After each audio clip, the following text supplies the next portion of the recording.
قرآن مجید میں یاجوج ماجوج کو جو ہے پیش گوئی ہم مسیح علیہ السلام کی آمد کے ساتھ ہم اس میں اب روس کے اگر اس کے آمد کے ساتھ تعلق ہے اس کا اس پیش گوئی کا تو اس میں روس کی طاقت اور امریکہ کی دو طاقتیں ہم مراد لیتے ہیں.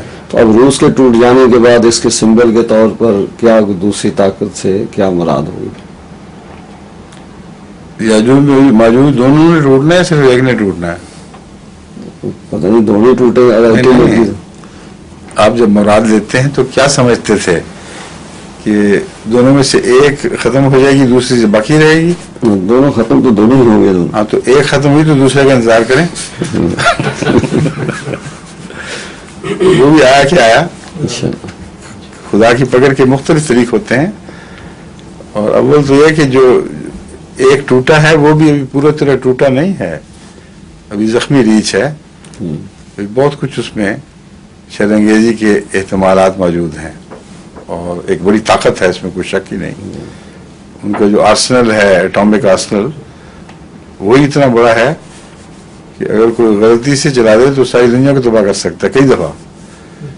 اس لیے ایسا بھی ٹوٹا نہیں ہے کہ بالکل ہی اس کو رائٹ آف کر دیں. اس کی اقتصادی حالت کو نقصان پہنچایا ہے بڑا سخت ان لوگوں نے, اور ایک دم نظام بدلانے کے نتیجے میں کچھ بھی باقی نہیں رہا. وہ ایک قسم کا مافیا بن گیا سارا روس تجارت کے لحاظ سے.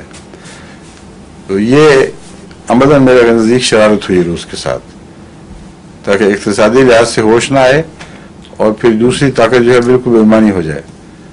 اگر اقتصادی بدحالی ہو جائے اور غیر قوموں پر اقتصادی انحصار ہو تو وہ قوم لڑ نہیں سکتی پھر.